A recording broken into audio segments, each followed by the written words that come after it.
हमारे सभी YouTube family को बहुत बहुत जय जय श्री सीताराम।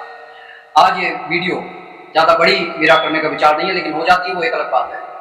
लेकिन हमारे को एक बात ध्यान रखनी है पूजा करते समय, खासकर जेठ के महीने में नहीं, वैसे हर वक्त हमारे को ध्यान रखना है कि जब भी हम भगवान की पूजा करते हैं तब भगवान की पूजा में रखे गए प्रसाद में तुलसी जी का होना अत्यंत आवश्यक है। जब तक तुलसी दल प्रसाद में नहीं रखा जाता तब तक वो प्रसाद भगवान स्वीकार नहीं करते जानते समय, लेकिन फिर भी अमूमन होता यही है कि किसी के घर में तुलसी नहीं होती, जबकि मैं बार बार कहता हूं कि तुलसी होनी चाहिए। तो आज कुछ नजर दोष से बचने के लिए हम तुलसी के उपाय करेंगे। और एक और खास बात कि अगर हम अपने घर में सुख चाहते हैं, समृद्धि चाहते हैं, बरकत चाहते हैं, तो देवताओं की पूजा तब तक नहीं लगती जब तक हमारे पितृ संतुष्ट नहीं होते। अगर जैसे एक पितृपक्ष आता ही है, लेकिन साल में जितनी अमावस्या आती है या फिर शनिवार के दिन आते हैं, आप उस दिन भी पितरों की शांति के लिए, उनको संतोष पहुंचाने के लिए कुछ कार्य कर सकते हैं। ठीक है, क्योंकि जहां देखिए बच्चे भी तभी सीखते हैं जब आप करेंगे। जब आप ही नहीं करेंगे और हर आलस्य और प्रमाद में रहेंगे और ये सोचेंगे कि अरे जो जैसा चल रहा है बढ़िया चल रहा है, लेकिन जब वक्त बदलता है उस समय बताने वाले बहुत कुछ बताते हैं। ठीक है, बहुत सारी महंगी महंगी बातें बताएंगे कि आप इस तरीके छल्ले पहन लो, आप ये कर लो, आप वो कर लो। लेकिन लॉजिक अगर देखा जाए कि जिसके पास में करने के लिए धन ही नहीं बचा वो क्या करेगा। लेकिन हमारे पास में होते सोते हम नहीं करना चाहते, क्योंकि ज्यादातर सारी चीजें हैं हमारे रसोई में होती है, हमारे घर में अवेलेबल होती है। तो हमारे को प्रयास करना चाहिए कि भगवान का भजन हजारों लाखों काम छोड़कर भी आपको करने हैं। सबसे मेन और जरूरी बात यह भी है कि जो भी लोग किसी भी परेशानी से जूझ रहे हो, अगर आप जो कहते हैं ना कि हनुमान जी की शरण में चले गए तो भी आपका कल्याण हो जाएगा। बस आपको हनुमान जी को प्रसन्न करने के लिए राम नाम की उंगली को पकड़ना है, राम नाम का जाप करना है। एक और जरूरी बात यह है कि जो श्री रामचरितमानस है, जो रामायण है, वो कलयुग में कामधेनु की तरह है। अगर आप और कुछ भी नहीं कर पा रहे और आपके मन में तमाम संशय हैं, तो सिर्फ आप इतना कर लीजिए कि सुबह उठकर आप रामायण का पाठ ही कर लीजिए। वह आपके जीवन में बरकत लाने वाली है, सुख समृद्धि लाने वाली है, सारे कलेशों को खत्म करने वाली है। आपके मन की सारी इच्छाओं को पूर्ण करने की सामर्थ्य श्री रामचरितमानस में है। लेकिन आदमी ये सोचता है यार मैं अब एक दिन में किस तरीके से पूरी रामायण पढ़ूंगा।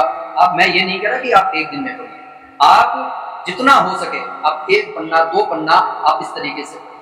ये जो चौपाई, दोहा, सोरठा, इसमें जीवन से जुड़ी हुई तमाम चीजें हैं। और सबसे बड़ी चीज है कि श्री रामचरितमानस में, रामायण में भाईचारे और सभी के प्रति समभाव की बड़ी सारी आप चीजों को देख सकते हैं।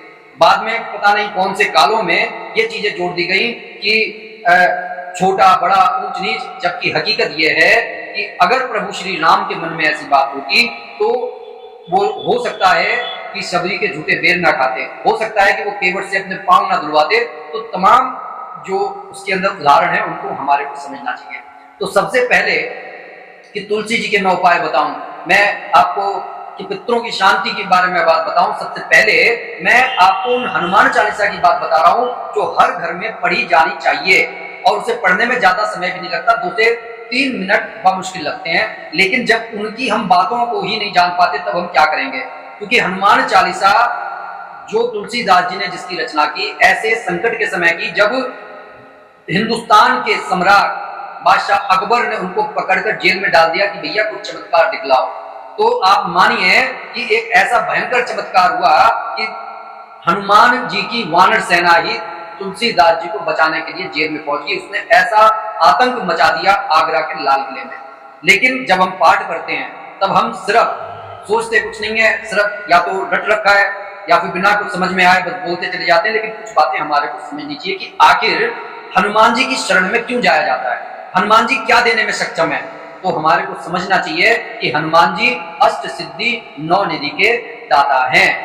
अब जब वो अष्ट सिद्धि और 9 निधि के दाता है तो ये पंक्ति हमेशा हनुमान चालीसा में जो हनुमान भक्त हैं पढ़ते हैं, सुनते हैं, बोलते हैं। लेकिन बहुत सारे लोग ये जानते ही नहीं है कि हनुमान जी को जो 8 सिद्धियों का दाता कहा जाता है। क्यों कहा जाता है? इसका असली मतलब क्या है? ये सिर्फ एक भक्ति की लाइन नहीं है, ये एक यूनिवर्सल पावर है, यूनिवर्सल एनर्जी है, कॉस्मिक एनर्जी है। इसे जानने के लिए वीडियो को आखिर तक आपको देखना चाहिए, आपको समझना चाहिए। आखिर हनुमान जी को कौन सी 8 सिद्धियां प्राप्त थी? पहली सिद्धि है अणिमा, यानी खुद को धूल के कण जितना छोटा कर लेना। यही कारण है कि जब हनुमान जी लंका में घुसे तो रावण और उनके सैनिकों को यह तक मालूम नहीं चला कि हनुमान जी लंका में प्रवेश कर चुके हैं, क्योंकि वह बहुत छोटे हो गए थे और किसी को दिखे नहीं। दूसरी सिद्धि है महिमा, अपने शरीर को पर्वत जितना विशाल कर लेना, ताकतवर बना लेना, ठोस बना लेना। सुरसा ने जब रास्ता रोका था तो हनुमान जी ने अपने आकार को 100 योजन तक बढ़ा दिया था। और तीसरी सिद्धि है गरिमा, अपने शरीर को इतना भारी बना लेना कि कोई उसे हिला तक ना पाए। आप सोचिए, भीम में 10,000 से ज्यादा हाथियों का बल था, लेकिन वो भी हनुमान जी की पूंछ को 1 इंच तक नहीं हिला पाया था। ये त्रेता युग, ये द्वापर युग की बात है। चौथी सिद्धि है लगिमा, यानी खुद को रुई से भी ज्यादा हल्का बना लेना। जब हनुमान जी अशोक वाटिका में पहुंचे तो वहां एक पत्ते पर बैठ गए। सोचें, हनुमान जी इतने हल्के हो गए थे कि पत्ता नीचे झुका तक नहीं। और यही उनकी सबसे बड़ी ताकत है कि वह उड़ भी पाते हैं। पांचवी सिद्धि है प्राप्ति, यानी जो चाहे जहां चाहे उसको पा लेना, पशु पक्षियों की भाषा समझ लेना। और सीता माता की खोज में इससे बहुत ज्यादा मदद मिली थी। छठी सिद्धि थी प्राकाम्या, यानी पृथ्वी, आकाश, पाताल और जल कहीं भी बिना रुकावट के चले जाना। इसी सिद्धि से अहि रावण को मारने के लिए महाबली हनुमान जी पाताल तक पहुंच गए थे। सातवीं सिद्धि है ईशित्व, यानी ईश्वर जैसा नेतृत्व और जीवन देने की शक्ति। संजीवनी लेकर लक्ष्मण के प्राण हनुमान जी ने बचाए थे। यह सिर्फ एक ताकत नहीं बल्कि दिव्य अधिकार था जो सिर्फ हनुमान जी को प्राप्त था। और आठवां सबसे आखिरी सिद्धि है वश्यत्व, यानी मन, इंद्रियों और दूसरों पर नियंत्रण। हनुमान जी पूरी तरह से ब्रह्मचारी थे और आज भी हैं। यही उनकी सबसे बड़ी ताकत थी, खुद पर स्वयं पर विजय। हनुमान जी की सबसे बड़ी शक्ति उनकी ताकत नहीं थी बल्कि भक्ति थी, क्योंकि जिनके पास प्रभु श्री राम हैं उनके लिए असंभव कुछ भी नहीं है।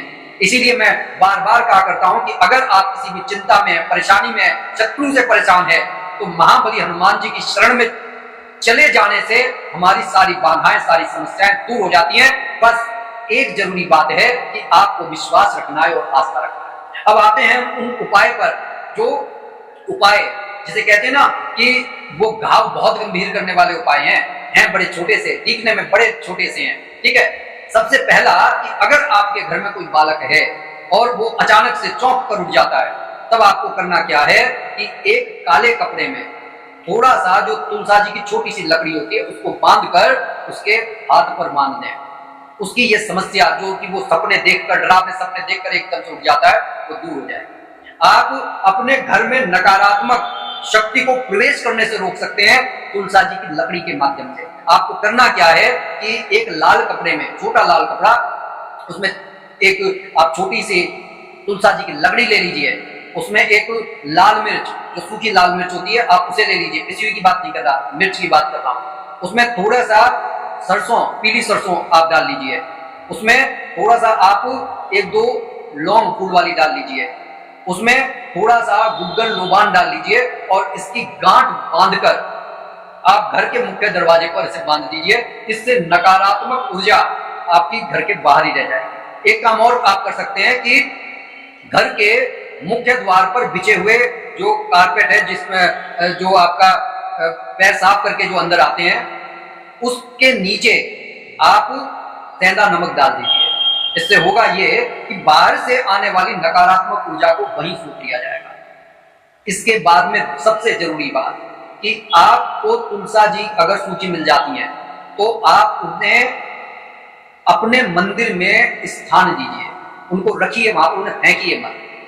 और अगर कभी हवन करते हैं तो तुलसा जी की लकड़ियों से आप हवन भी कर सकते हैं। और अगर हो सके तुलसा जी का खिला हुआ पौधा अगर आप अपने मंदिर में रख सकते हैं तो बहुत ही अच्छी बात है। और सबसे अहम बात यह है कि प्रसाद में हमेशा तुलसा जी को प्रथम स्थान दीजिए। इसके बाद में जब भी आप मंगलवार को, शनिवार को महाबली जी की जो भी पूजा करते हैं या प्रतिदिन पूजा करते हैं, तो प्रभु श्री राम का नाम लाल पेन से या चंदन से आप तुलसा जी के पत्र पर लिखें और हनुमान जी के कंधे पर रख दीजिए। ठीक है, इससे बहुत जल्दी आप देखेंगे कि आपको पॉजिटिव विचार आने लगेंगे, क्रिएटिविटी आपकी बढ़ जाएगी और बहुत सारे रुके हुए काम आपके बनने लगेंगे। आपको महाबली हनुमान जी का भी आशीर्वाद मिलेगा, आपको प्रभु श्री राम जी का भी आशीर्वाद मिलेगा। अब सबसे जरूरी बात कि कोई भी पूजा तब तक फलीभूत नहीं होती जब तक हमारे पितृ जो है वो संतुष्ट नहीं होते। इसलिए पितरों की शांति के लिए पितृपक्ष में तो आपको कार्य करना ही है। आपको हर अमावस्या पर या शनिवार के दिन पीपल के वृक्ष के नीचे एक सरसों का दिया आप उनके नाम का प्रज्वलित कीजिए, उसमें आप काले तिल डाल दीजिए और उनसे अपने जो भी आपने जाने अनजाने जो भी उनके साथ में कोई गलत व्यवहार किया है उसके लिए क्षमा मांगे और ये प्रार्थना करें कि जो जल आप अर्पित कर रहे हैं वो उन सभी के मार्ग को प्रशस्त करें, उनकी प्यास को बुझाएं और वह आपके घर का कवच बनकर रहें। और जो मोक्ष जिनको मिल जाता है वो तो फिर देवत्व को प्राप्त कर लेते हैं। आप एक कार्य ये कर सकते हैं कि एक दीवले में सरसों का तेल प्रज्वलित करके उसमें थोड़ा सा लोबान या गुग्गल डाल लीजिए, सरसों डाल लीजिए, काले तिल डाल लीजिए। उसे जलाने के बाद में आप पूरे घर में घुमा सकते हैं। आप जो है अग्यारी जला सकते हैं, गाय के गोबर के उपले को अच्छी तरीके से गर्म करके। ये जो मैंने सामान कहे जैसे कि आप लोबान, गुग्गल और सरसों आप थोड़ा थोड़ा उसमें आप डालिए और पूरे घर में आप घुमाकर दक्षिण दिशा की तरफ इसको रख दीजिए। इस निमित्त की सारी आपकी अलाबला जो है आपके पितरों की कृपा से दूर हो जाएगी। पितरों के निमित्त एक सरसों का दिया आप दक्षिण दिशा में अपने घर पर अवश्य जलाइए। अगर घर में नहीं जला पाते हैं तो आप छत के ऊपर आप जला सकते हैं। सबसे पहले उस स्थान को साफ कर लीजिए पानी से। साफ करने के बाद में दीवले को जलाइए, एक लोटा जल भरकर ले जाइए, उसमें भी काले तिल डाल लीजिए, कुचा डाल लीजिए और अपने हाथ से तर्पण कर दीजिए कि जहां पर भी आपके पितर हैं वह संतुष्ट रहें, उनको देवत्व की प्राप्ति हो, उनको आलोक मिले, वह अंधकार में भटके नहीं। और हम माफी भी मांग लें कि हमारे से जो भी गलती हुई है कृपया आप बड़े हैं माफ कर दीजिए। और इस तरीके से आप इस कार्य को परिवार के साथ मिलकर कीजिए। आप देखेंगे कि बहुत जल्दी आपके घर परिवार से रोग शोक दुख दरिद्रता दूर जाने लगेगी और आपके घर में बरकत रहने लगेगी, प्रेम बढ़ने लगेगा, कलेश खत्म हो जाएगा। लेकिन अगर कभी आपको ऐसा लगता है कि घर में फिर भी कलेश हो रही है या कोई बरकत के चांसेस नहीं मिल रहे हैं, तो सबसे पहले आत्म मंथन कीजिए, कहीं आप ऐसा तो नहीं कि शुद्धता और पवित्रता में जो है थोड़ा सा आप खामी बरत रहे हैं। अगर आप ऐसा कर रहे हैं तो एक बात हमेशा ध्यान रखिए कि कोई भी कार्य जब आप करें तो सबसे पहले आपको शुद्धता और पवित्रता का ध्यान देना होगा। अगर आप ये ध्यान नहीं देते हैं तो फिर आपके किए गए उपाय स्वीकार नहीं किए जाते। जो उपाय ही स्वीकार नहीं किए जा रहे वह किस तरीके से आपके जीवन में बरकत लाएंगे। तो इस वीडियो को ज्यादा से ज्यादा शेयर कीजिए, क्योंकि जेठ का ये जो पवित्र महीना है इस समय ही सारे संकल्प आपको उठा लेने चाहिए, सारे शुद्ध आचरण आपको अपना लेने चाहिए। धीरे धीरे चाहे आप अपनाएं, धीरे धीरे से आप अपने विकारों को दूर करें, लेकिन ये कहा जाता है कि बूंद बूंद करके घड़ा भरता है। आपके एक एक हर रोज आप एक छोटा सा भी अच्छा कार्य करेंगे, धीरे धीरे से आप देखेंगे कि आपका पुण्य का घड़ा भरने लगा है। और जब पुण्य का घड़ा लबालब हो जाएगा ना, तब आप देखेंगे कि भक्ति की जबरदस्त फसल लहलाएगी और वहां पर आपके पितृ आपसे खुश रहेंगे, आपके देवता आपसे खुश रहेंगे और आपके संगी साथी नाते रिश्तेदार सभी प्रसन्न रहेंगे। आपके घर में बरकत होगी, सुख और समृद्धि होगी। तो कैसी लगी ये वीडियो कमेंट करके जरूर बताइएगा और ज्यादा से ज्यादा इसे शेयर कीजिएगा ताकि और भी लोग लाभ उठा सकें। और जो भी भाई बंधु बहन हमारे चैनल पर नए हैं कृपया चैनल को सब्सक्राइब कर लें और कमेंट बॉक्स में इष्ट देव का नाम लिखना ना भूलें। बोलिए जय जय श्री सीताराम।